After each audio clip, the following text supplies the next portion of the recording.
Imagina una comunidad donde el tiempo se detuvo hace 3 siglos, donde las mujeres visten vestidos oscuros y cofias blancas bajo un sol abrasador, donde los niños juegan descalzos en campos de maíz, pero nunca han visto una televisión, y donde la palabra progreso es sinónimo de pecado.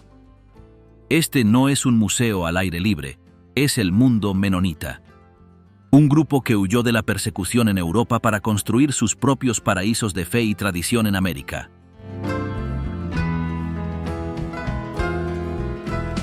Pero detrás de la imagen pintoresca de carretas y granjas pacíficas, se esconde una realidad mucho más compleja y sombría.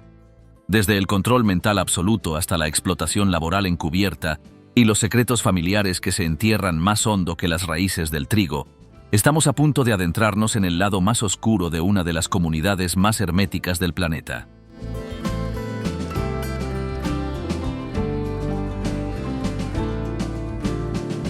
El silencio que grita.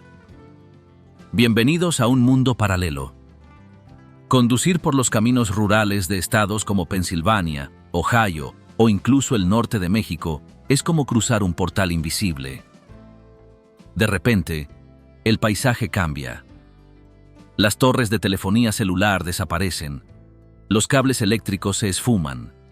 Las carreteras asfaltadas ceden el paso a caminos de tierra surcados por profundos surcos dejados por las ruedas de madera de las carretas. Y entonces, los ves.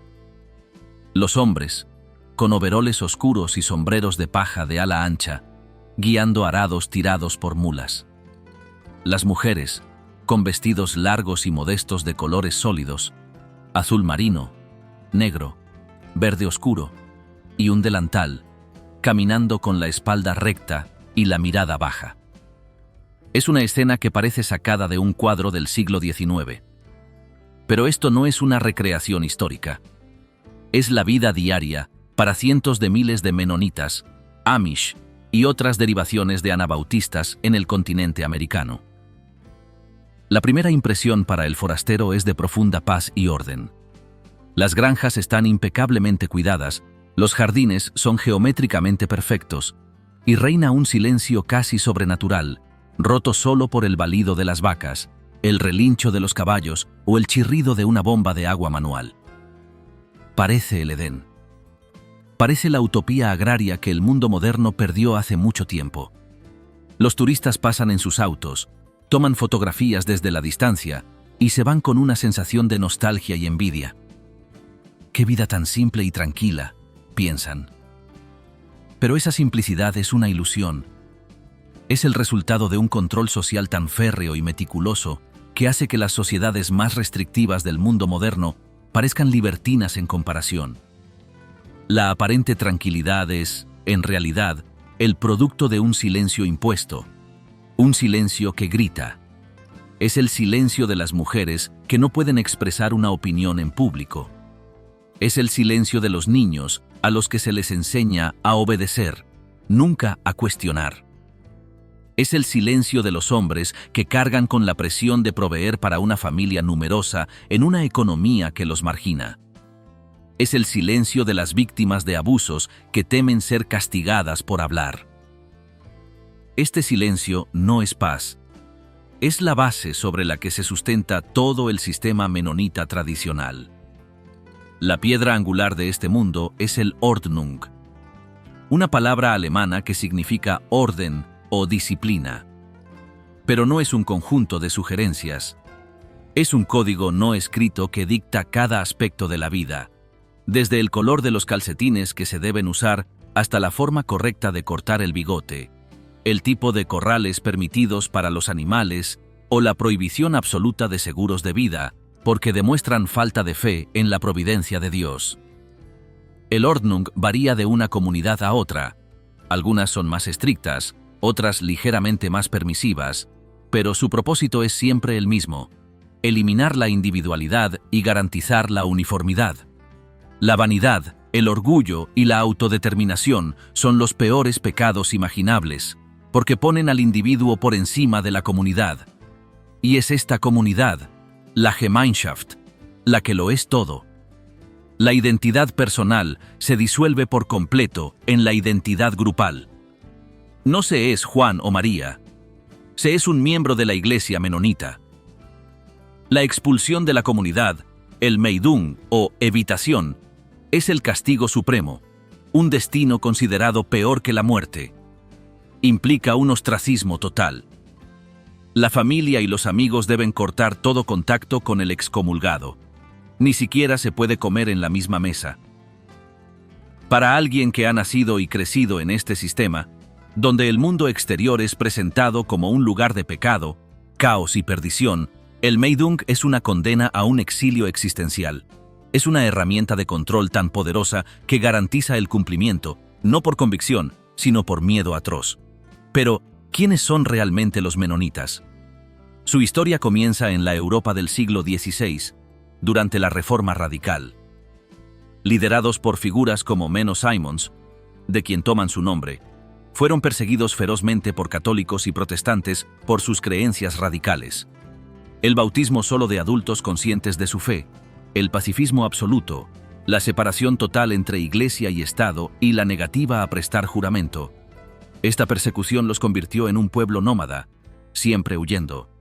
De Suiza a Alemania, de Alemania a Rusia, y finalmente, en grandes oleadas migratorias entre los siglos XIX y XX, a Estados Unidos, Canadá y América Latina en busca de la libertad para vivir según sus reglas.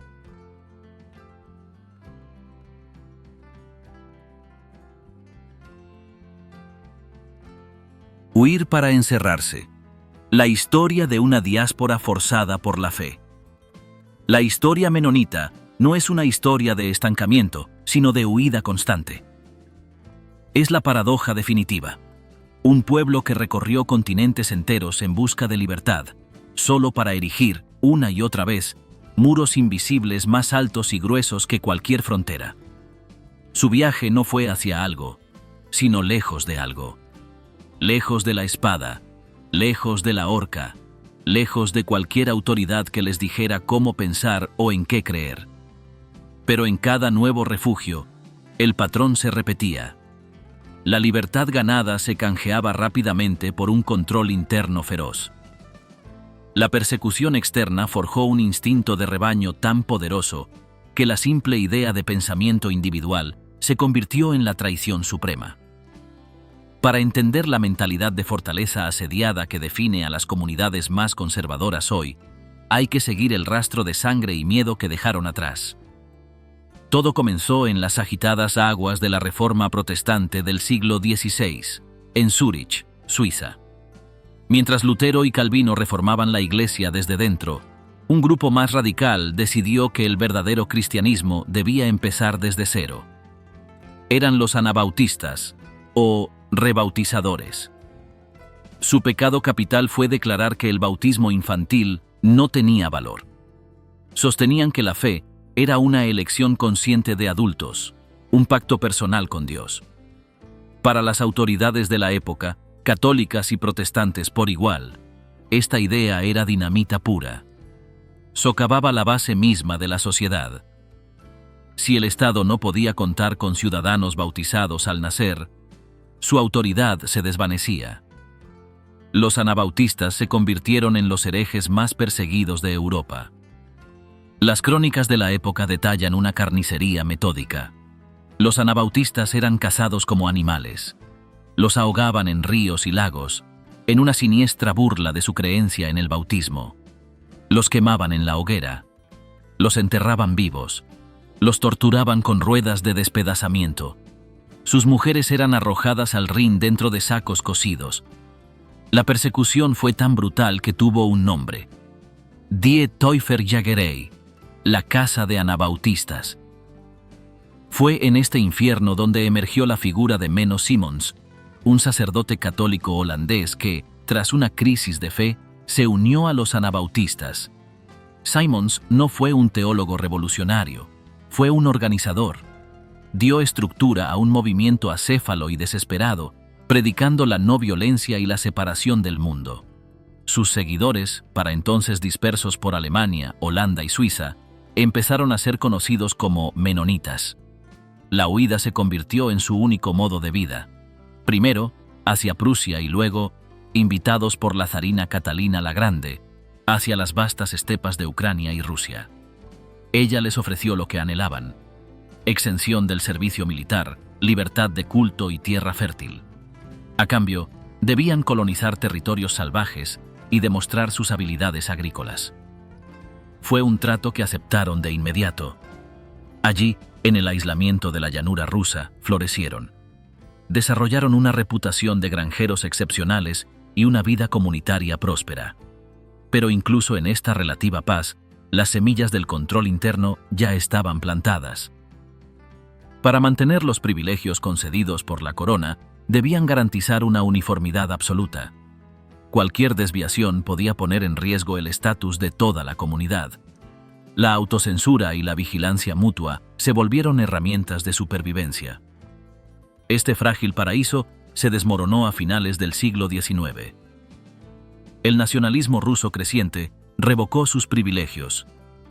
El servicio militar obligatorio era ahora una amenaza real para sus principios pacifistas. Una vez más, el fantasma de la persecución los obligó a empacar. Miraron a través del océano, hacia el Nuevo Mundo. Entre las décadas de 1870 y 1920, oleadas masivas de menonitas rusos emigraron a las praderas de Canadá y Estados Unidos. Fue el viaje más decisivo. América representaba la última frontera, la última oportunidad de construir su reino aparte, lejos de los ejércitos y los reyes de Europa. Y lo lograron. Se establecieron principalmente en el medio oeste estadounidense y las provincias canadienses de Manitoba y Saskatchewan. Pero fue aquí, en la tierra de la libertad individual, donde muchos grupos menonitas decidieron congelar el tiempo. El trauma de la diáspora, la memoria genética de la persecución, se cristalizó en una doctrina de separación total. El mundo exterior ya no era solo un lugar de tentación, era el enemigo, el mismo que había matado a sus antepasados. La tecnología emergente, el automóvil, el teléfono, la electricidad, no se veía como progreso, sino como el caballo de Troya del mundo, un instrumento que podía corroer su comunidad desde dentro, tentando a sus jóvenes con ideas de individualismo y vanidad.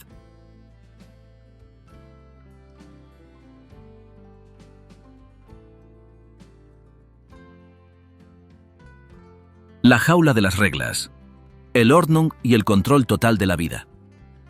En el mundo exterior, la libertad se mide en opciones. ¿Qué ropa ponerse? ¿Qué música escuchar? ¿Qué carrera estudiar? ¿En qué creer? En una comunidad menonita conservadora, la libertad es la ausencia de elección. La paz interior no se encuentra en la autodeterminación, sino en la rendición absoluta a un código que lo dicta todo. Este código se llama el Ordnung. No es un libro que se pueda comprar, ni una lista que cuelgue en la iglesia. Es una constitución no escrita, transmitida de generación en generación a través del ejemplo, el susurro y la corrección constante. Es la jaula invisible más perfecta jamás construida, porque sus barrotes son interiorizados por cada miembro desde la cuna, hasta el punto de que ni siquiera se perciben como una prisión, sino como el orden natural del universo. Aquí, la rebelión más pequeña, un botón extra en la camisa, una radio escondida, no es un acto de expresión personal, es un terremoto que amenaza los cimientos de toda la comunidad. El Ordnung, una palabra alemana que significa orden, disciplina o reglamento, es el mecanismo de control social más efectivo imaginable. Su poder reside en su omnipresencia y su vaguedad. No existe un documento único que lo defina por completo, lo que permite a los obispos y ancianos de la Iglesia interpretarlo y aplicarlo con una flexibilidad que mantiene a todos en un estado de obediencia ansiosa. Uno nunca puede estar del todo seguro de haber cumplido con todas las reglas, porque las reglas impregnan cada microgesto de la existencia. La vestimenta es el marcador más visible y regulado. Para las mujeres, los vestidos deben ser de colores sólidos y oscuros, sin estampados que puedan distraer o incitar a la vanidad. Los escotes están prohibidos, las mangas deben llegar al menos hasta el codo, y los dobladillos deben caer muy por debajo de la rodilla. El cabello nunca se corta y se recoge bajo una cofia o un pañuelo, un recordatorio constante de la sumisión bíblica. Para los hombres, Los pantalones nunca llevan cremallera, solo botones.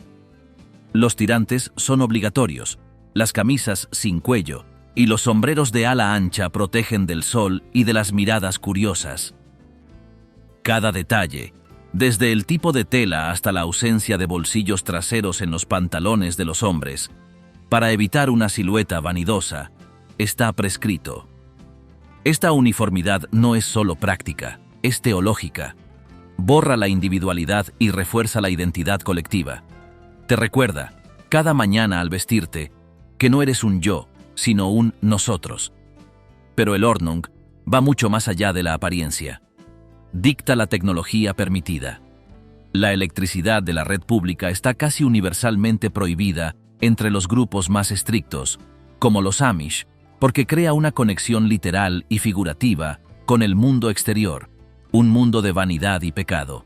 En su lugar, se usan sistemas neumáticos, hidráulicos o generadores diésel para tareas esenciales. Los teléfonos, si se permiten, están en una cabina exterior lejos de la casa, para evitar la tentación y la intrusión en la vida familiar. Los automóviles están prohibidos, solo se permiten carruajes tirados por caballos que limitan físicamente el radio de movimiento de las personas y ralentizan el ritmo de vida, asegurando que la comunidad permanezca compacta y conectada. Las reglas se extienden a la vida social y agrícola. Está dictado cómo construir una granja, lejos de la carretera principal, cómo amueblar una casa, sin adornos, sin fotos, espejos solo por necesidad, práctica, cómo cortarse el pelo y hasta cómo cultivar la tierra. El uso de maquinaria agrícola pesada está often restringido o prohibido para evitar la tentación de competir con el vecino por quien tiene el tractor más grande, un pecado de orgullo y desigualdad. Incluso las prácticas sexuales dentro del matrimonio son objeto de escrutinio y reglamentación tácita. El mecanismo de enforcement no es una policía secreta, sino algo infinitamente más penetrante. La vigilancia mutua constante, conocida como «Kan ich es verantworten?» ¿Puedo responsabilizarme de ello? Cada miembro de la comunidad es a la vez guardián y prisionero. Se espera que todos corrijan suavemente a quien vean desviarse, desde un niño que usa un color muy brillante hasta un hombre que coquetea con una herramienta con motor. El chisme, elevado a la categoría de deber cívico-religioso, es la red que atrapa a los disidentes. La presión social para conformarse es inmensa, porque la desviación de uno mancha a toda la familia, poniendo en riesgo su estatus social y hasta económico dentro de la comunidad.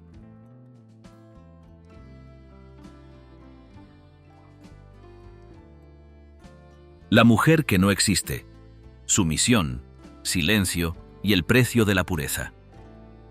En el meticuloso mundo gobernado por el Ordnung, existe una jerarquía silenciosa pero inquebrantable. En la cima, los obispos y los ancianos, los guardianes de la tradición. Luego, los hombres, cabezas de familia y proveedores.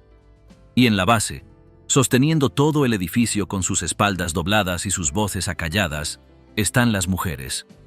Para una mujer en una comunidad menonita conservadora, la sumisión no es una virtud, es el aire que respira, el agua en la que nada. Su identidad no le pertenece. Es una hija, luego una esposa, después una madre, siempre en relación a un hombre. Su valor se mide por su utilidad, su devoción y, sobre todo, por su pureza. Este capítulo no habla de las mujeres menonitas como un grupo homogéneo, sino de la construcción sistemática de una identidad fantasma, donde la persona se disuelve para dar paso a un símbolo de obediencia y castidad. El adoctrinamiento comienza en el mismo instante en que una niña puede comprender las palabras. Mientras a los niños se les enseña a labrar la tierra y a domar potros, a las niñas se les instruye en el Kerich y el Hus, la iglesia y la casa. Su mundo es deliberadamente pequeño, físicamente delimitado por el patio de la granja y espiritualmente circunscrito por los versículos bíblicos que se le repiten como un mantra. Esposas, estad sujetas a vuestros maridos, como al Señor. Efesios 5:22. Aprenden a cocinar, a limpiar, a coser, a conservar alimentos y a cuidar de los más pequeños. Cada puntada en un vestido, cada frasco de vegetales enlatados, es una lección de paciencia, servicio y abnegación. Jugar es un lujo. El tiempo de ocio debe llenarse con labores productivas. Una niña ociosa es una niña vulnerable a pensamientos vanos.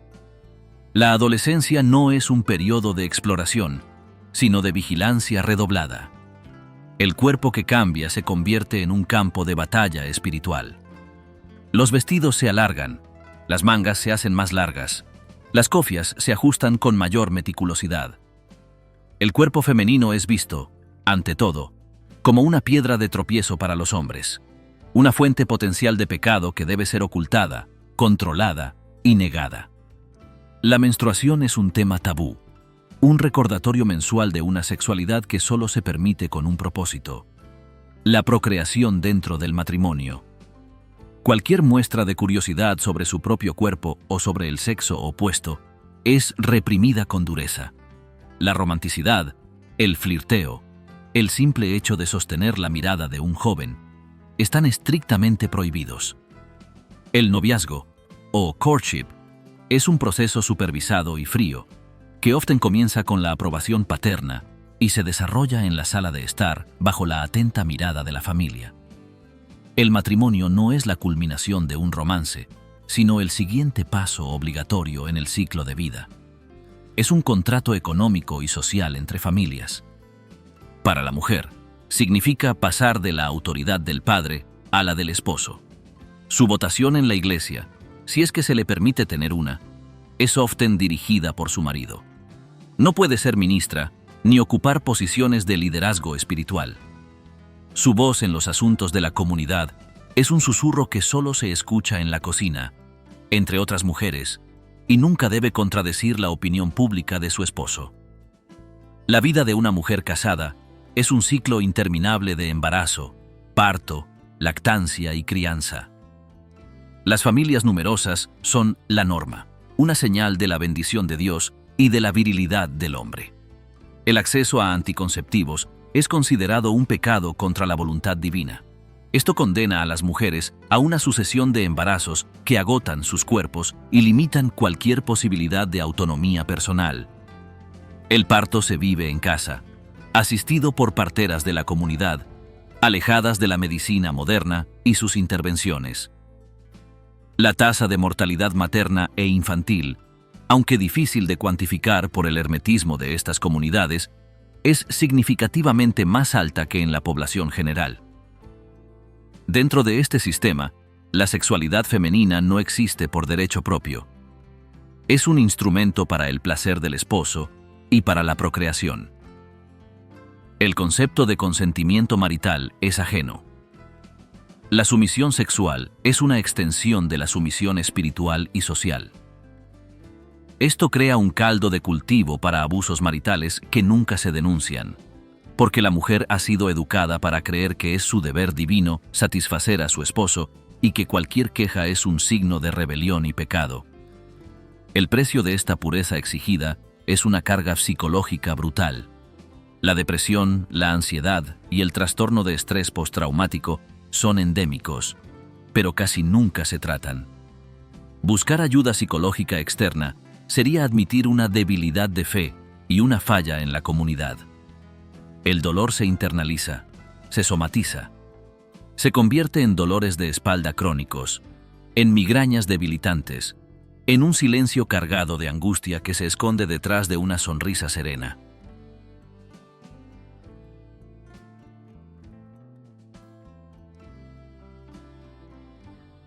Infancias robadas, educación prohibida y trabajo infantil en la sombra. La maquinaria del Ordnung no se contenta con moldear a los adultos. Debe asegurar su perpetuidad capturando las mentes desde su más tierna infancia. En las comunidades menonitas más conservadoras, la niñez no es un tiempo de inocencia protegida, sino un periodo de adoctrinamiento acelerado y de preparación para una vida de trabajo y sumisión. El sistema educativo no está diseñado para abrir puertas, sino para sellarlas. Su objetivo explícito no es crear pensadores críticos o ciudadanos del mundo, sino producir miembros dóciles y funcionales para la comunidad, que no cuestionen las reglas y que perpetúen el ciclo. Aquí, el aula es el primer frente en la batalla por el alma, y la infancia es el botín. Para la mayoría de los niños menonitas en grupos como los Amish o los menonitas antiguos, el viaje educativo termina a los 14 años, a veces antes. La educación formal beyond del 8º grado es vista con profunda sospecha, por no decir con abierta hostilidad. ¿La razón? El conocimiento secular es considerado peligroso. Aprender sobre biología evolutiva, literatura secular, historia crítica o filosofía podría sembrar semillas de duda. Podría hacer que un joven se cuestione la interpretación literal de la Biblia, la autoridad absoluta de los obispos o el pecado capital, que se vea a sí mismo como un individuo con potencial beyond los límites de la granja. La educación es la llave que puede abrir la jaula, y por eso debe ser estricta. Las escuelas son típicamente de una sola aula, ubicadas en una construcción sencilla, a menudo sin calefacción moderna ni electricidad. La maestra suele ser una joven soltera de la misma comunidad, con una educación equivalente a la que está impartiendo. El currículo es estrecho y utilitario, lectura básica, a menudo solo en alemán, su lengua sagrada, y un nivel funcional de inglés, aritmética elemental para llevar las cuentas de la granja y caligrafía. La ciencia es la observación de la naturaleza como creación de Dios, no como un sistema que sigue leyes propias. La historia es la de su pueblo, un relato de persecución y fe que refuerza la mentalidad de asedio. No hay educación sexual, arte, deportes competitivos o estudios sociales que exploren otras culturas. El verdadero plan de estudios, el más importante, es el no escrito. Es la lección constante de obediencia, humildad y conformidad.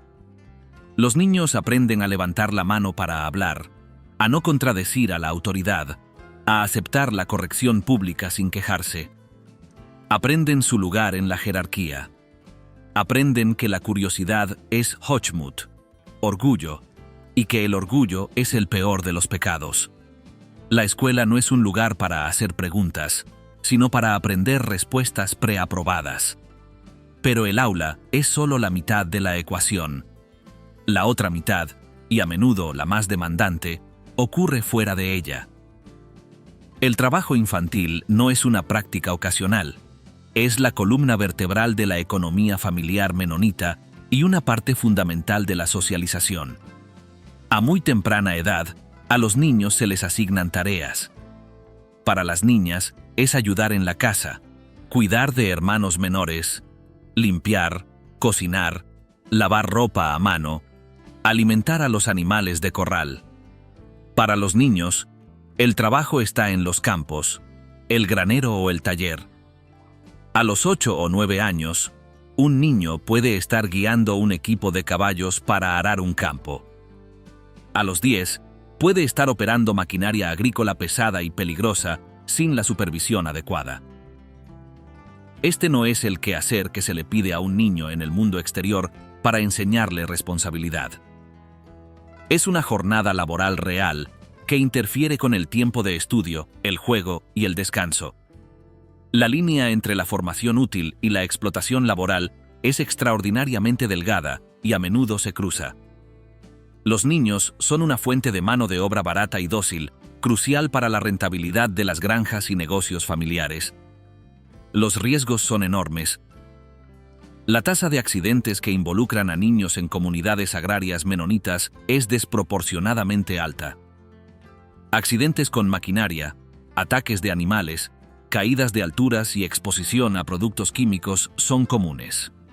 El acceso a atención médica moderna a menudo se retrasa debido a desconfianza cultural, falta de seguro médico y aislamiento geográfico, empeorando las consecuencias de las lesiones. El Estado, en muchos casos, hace la vista gorda. Las comunidades menonitas a menudo negocian exenciones a las leyes de educación obligatoria y laboral basándose en la libertad religiosa. Argumentan que su estilo de vida y su supervivencia económica dependen de que sus hijos aprendan haciendo dentro de la comunidad. Los legisladores, temerosos de ser acusados de intolerancia religiosa, acceden, permitiendo que continúe un sistema que priva a los niños de una educación completa y los expone a riesgos laborales inadmisibles para cualquier otro segmento de la población.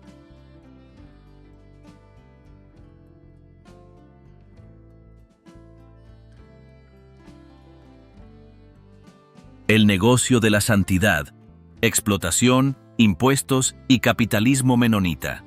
Existe una paradoja palpable en el corazón de la economía menonita conservadora. Por un lado, profesan el rechazo al mundo material, la humildad y la simpleza. Por el otro, han construido un sistema económico notablemente astuto, resiliente y, en muchos casos, extremadamente lucrativo. La ética de trabajo inculcada desde la cuna, esa misma que roba las infancias, se transforma, en la edad adulta, en el motor de un capitalismo peculiar que opera en los márgenes de la ley, aprovechándose de exenciones religiosas y de una mano de obra dócil y mal remunerada. Lejos de ser una economía de mera subsistencia, muchas comunidades menonitas son potentados agroindustriales y manufactureros que esconden su poderío detrás de la fachada de la modestia y los caballos de tiro. La base de todo es la tierra y la agricultura. Los menonitas son, ante todo, granjeros excepcionales. Han convertido su rechazo a la deuda y su enfoque en la autosuficiencia en una ventaja competitiva brutal. Mientras los agricultores ingleses, su término para cualquiera que no es menonita, se ahogan en hipotecas y préstamos para maquinaria, ellos operan con capital familiar, compran tierra al contado y evitan los ciclos de deuda que arruinan a sus vecinos. Su negativa a adoptar tecnología costosa y su dependencia de la mano de obra familiar gratuita les otorga unos márgenes de beneficio envidiables. No cultivan para el mercado global. Supply mercados, nicho de alta calidad, lácteos orgánicos, huevos camperos, carnes criadas en pastoreo. Productos por los que los consumidores urbanos, que romanticizan su estilo de vida, están dispuestos a pagar una prima sustancial. Pero la verdadera expansión económica ha venido de la manufactura y la construcción. Conduces por una carretera rural y ves un gran cobertizo de aspecto sencillo, sin logotipos ni anuncios. Podría ser un taller de carpintería, una fábrica de muebles, una planta de prefabricados de metal o un negocio de construcción. Estos no son artesanos que trabajan por encargo, son industrias a media escala que producen en masa con una eficiencia implacable. La reputación menonita de honestidad, calidad y puntualidad, valores evangelizados como parte de su testimonio religioso, les ha granjeado contratos jugosos con grandes empresas externas, constructoras y cadenas de muebles. Es aquí donde la ética de trabajo choca con la realidad de la explotación. La mano de obra predominante en estos talleres son hombres jóvenes de la propia comunidad. Trabajan largas jornadas, a menudo 10 o 12 horas al día, 6 días a la semana, por salarios muy por debajo del mínimo legal. No existen los sobresueldos por horas extra, las prestaciones, los seguros médicos o los planes de pensión. ¿La justificación? La comunidad es su red de seguridad. Si un hombre se lesiona o enferma, la iglesia se hará cargo de su familia. Aceptar las comodidades del mundo como un seguro social gubernamental se considera una falta de fe en la providencia de Dios y en la caridad de la hermandad. Este sistema les da una ventaja económica abrumadora sobre cualquier competidor externo. Mientras una empresa inglesa debe pagar salarios legales, impuestos sobre la nómina, seguros y cumplir con normativas de seguridad laboral, el taller menonita opera con costos marginales. La presión para producir es inmensa y las condiciones de seguridad suelen ser precarias. El mismo rechazo a la tecnología moderna que los hace pintorescos se convierte en un riesgo en la fábrica. Maquinaria obsoleta, sin protecciones de seguridad, manejada por jóvenes exhaustos que nunca recibieron una capacitación formal más allá de lo aprendido de su padre o su tío. El Estado, una vez más, a menudo aparta la mirada. Las comunidades menonitas negocian agresivamente exenciones basadas en la libertad religiosa. Argumentan que participar en sistemas como el Seguro Social viola sus creencias sobre la caridad comunal. En muchos casos, se les permite operar como una suerte de economía extraterritorial dentro de la nación, libre de impuestos y regulaciones. Pagan impuestos sobre las ventas y la propiedad, pero evitan masivamente los impuestos sobre la renta y las cargas laborales. Esta falta de contribución a los sistemas públicos, de los que, irónicamente, a veces se benefician, como utilizar carreteras o acudir a hospitales públicos en emergencias, genera un resentimiento sordo pero creciente entre sus vecinos no menonitas.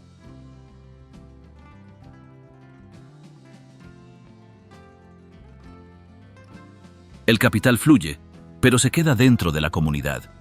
La riqueza generada no se invierte en lujos personales, eso sería Hochmut, pero sí en expansionar el negocio, comprar más tierra y construir casas grandes y graneros aún más grandes para los hijos que formarán sus propias familias. La opulencia se expresa de manera discreta, en la calidad del ganado, en el tamaño de los almacenes, en la cantidad de acres poseídos. Es una riqueza que fortalece los muros de la fortaleza, haciendo a la comunidad más autosuficiente y, por tanto, menos dependiente de un mundo exterior al que desprecia pero del que depende económicamente. Esta doble moral, predicar la humildad mientras se practica un capitalismo despiadado y sin regulaciones, es una de las mayores contradicciones del mundo menonita conservador. Han descubierto cómo monetizar su propia santidad. Venden una imagen de simpleza y honestidad, que es un producto comercial increíblemente valioso en un mundo percibido como corrupto y superficial.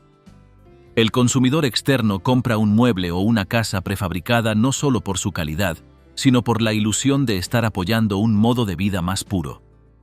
Lo que no ve es el adolescente exhausto que lo ensambló por un salario de miseria, el rechazo a contribuir al bien común y el sistema opresivo que hace toda esa riqueza posible. Este hermetismo económico, sin embargo, tiene una grieta, la misma que amenaza todo el edificio: la fuga de miembros. Porque cuando un joven se va, a menudo no solo abandona la fe, sino también el negocio familiar. La pérdida de mano de obra y la división de assets son una amenaza existencial para el modelo. Para evitarlo, la comunidad debe ejercer un control no solo espiritual, sino también económico y social. Y a veces, para mantener ese control, se cometen actos que ningún código de conducta, por estricto que sea, puede justificar. Actos que se esconden detrás de la cortina de la hermandad y que se resuelven con una justicia que no responde a las leyes de los hombres, sino a la ley silenciosa y often cruel de la preservación del grupo.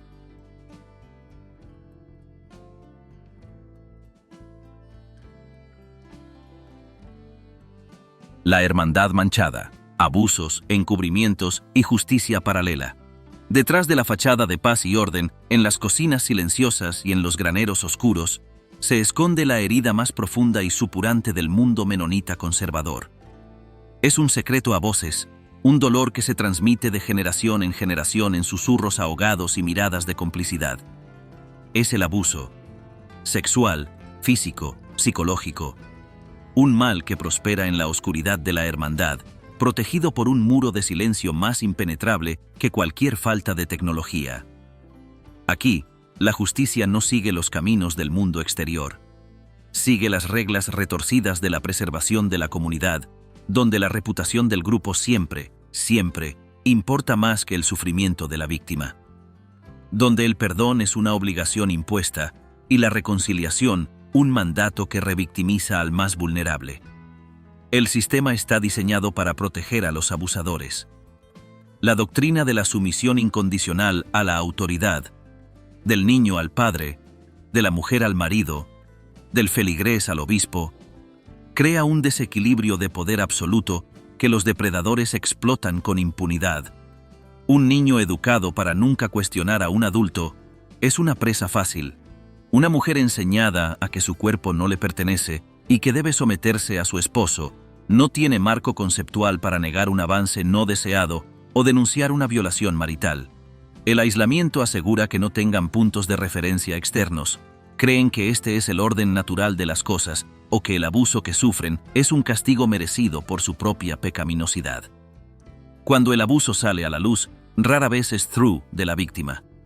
Suele ser por un rumor, un embarazo inesperado, o la confesión forzada de un perpetrador atormentado por su conciencia, pero no por arrepentimiento genuino. Entonces, se activa el protocolo de encubrimiento. El primer paso nunca es llamar a la policía, es llamar a los obispos. El caso se maneja dentro de la iglesia, como un asunto espiritual, un pecado que debe ser perdonado, no como un crimen que debe ser castigado. El proceso que sigue es una parodia de justicia. La víctima es interrogada, a menudo de manera intrusiva y humillante, sobre los detalles del abuso. Se le cuestiona su credibilidad, se sugiere que su vestimenta o su comportamiento pudo haber provocado al agresor. Mientras, al perpetrador se le trata con una condescendencia paternal. Se le insta a confesar, a pedir perdón. La confesión pública frente a la congregación es un castigo común. El hombre se pone de pie, mira al suelo y murmura una disculpa vaga por haber fallado o haber pecado contra un hermano. No se mencionan detalles. No se usa la palabra violación o abuso. Es un espectáculo de humillación controlada que sirve más para lavar la culpa colectiva que para impartir justicia. Luego viene el mandato más dañino de todos, el perdón obligatorio. A la víctima se le ordena, so pena de pecado, que perdone a su agresor de inmediato. No perdonar se considera un fallo espiritual mayor que el abuso en sí. Se le presiona para reconciliarse con su agresor, para interactuar con él en la iglesia y en las reuniones sociales como si nada hubiera pasado. Este acto de coerción espiritual es una tortura psicológica que niega por completo el trauma de la víctima y la fuerza a revivirlo cada día. Las consecuencias para el agresor son leves y temporales. Puede ser suspendido de la comunión por unas semanas o meses, un castigo conocido como excomunión menor. Rara vez se enfrenta a la Meidung, la excomunión total y el shunning. ¿Por qué? Porque el agresor suele ser un hombre productivo, un pilar económico de una familia extensa. Expulsarlo sería perjudicar a toda una red de parientes y afectar la economía comunal. La víctima, en cambio, es often una carga, un recordatorio incómodo de un pecado que todos quieren olvidar. La prioridad no es la sanación de la víctima, sino la restauración rápida de la armonía aparente y la unidad de la comunidad. Este sistema perverso tiene un efecto escalofriante: la reciclaje de depredadores. Un hombre puede ser perdonado por abusar de una hija o una sobrina, solo para ser trasladado discretamente a otro distrito o comunidad donde, lejos del escrutinio, puede encontrar nuevas víctimas. Los obispos, en un acto de complicidad criminal, a menudo escriben cartas de recomendación para estos hombres, asegurando a la nueva comunidad que el asunto ha sido resuelto espiritualmente, sin revelar la naturaleza de su pecado. Se prefiere exportar el problema antes que enfrentarlo.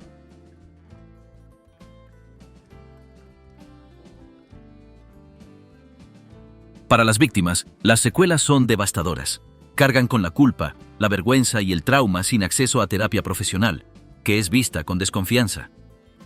Muchas desarrollan depresión severa, ansiedad y tendencias suicidas. Su fe, el pilar central de su identidad, se resquebraja. Se sienten traicionadas no solo por su agresor, sino por toda su comunidad, por Dios mismo. Algunas internalizan el abuso y repiten el ciclo con sus propios hijos. Otras se fugan, dejando atrás everything, familia, hijos, su mundo conocido, para escapar del infierno silencioso. Solo en los últimos años, gracias a la valentía de disidentes y sobrevivientes que han roto el silencio hacia el mundo exterior, estos patrones han comenzado a salir a la luz. Se han conocido casos horrendos de abuso infantil sistémico, violaciones encubiertas y redes de protección para pedófilos. La justicia secular ha comenzado, lentamente, a intervenir, allanando comunidades y arrestando a agresores, para horror de los líderes religiosos que ven esto como una persecución. La defensa final de la comunidad es el mismo argumento de siempre: la persecución. Alegan que el mundo exterior no los entiende, que quieren destruir su modo de vida. Pero esta vez, el grito de persecución suena hueco, porque no se les persigue por su fe, sino por encubrir crímenes atroces. Han confundido la hermandad con la complicidad y el perdón con la impunidad. Han manchado el nombre de su fe para proteger a los monstruos que se esconden bajo el manto de la piedad, demostrando que el lado más oscuro de los menonitas no es su rechazo a la tecnología, sino su willingness para sacrificar a sus propios hijos en el altar de una unidad ficticia. Y es desde este pozo de traición y dolor, desde donde emerge, finalmente, un destello de cambio. Porque las víctimas que logran escapar se convierten en la mayor amenaza para el sistema. Portadoras de la verdad. Llevan consigo historias que no pueden ser desmentidas y que, por primera vez, están encontrando eco más allá de los campos de maíz y los caminos de tierra.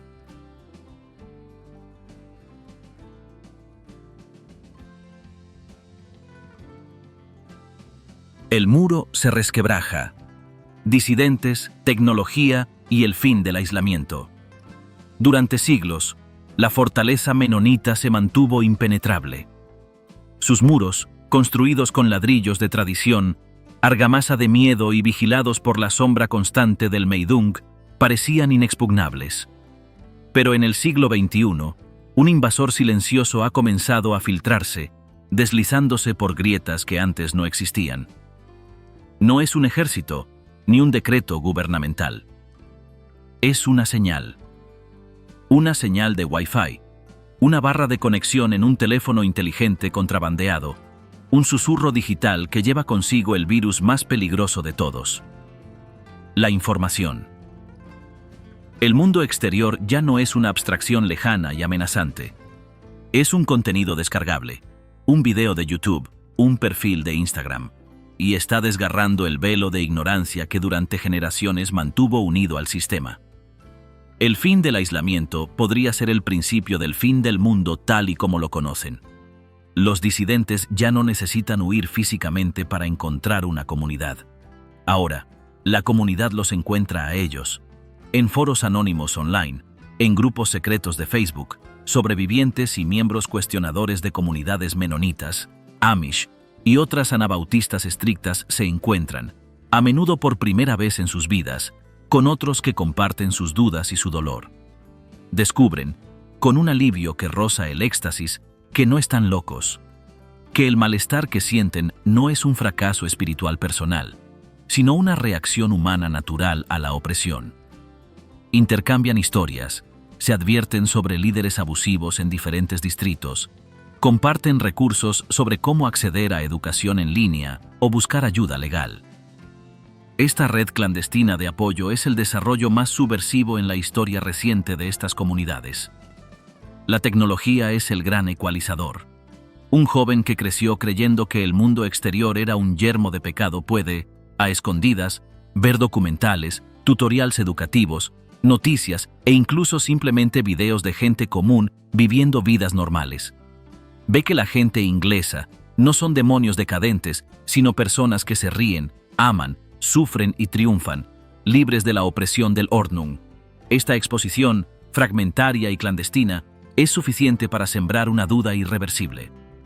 La alternativa ya no es una abstracción aterradora, es tangible y, para muchos, irresistiblemente atractiva. Pero el genio ya está fuera de la botella.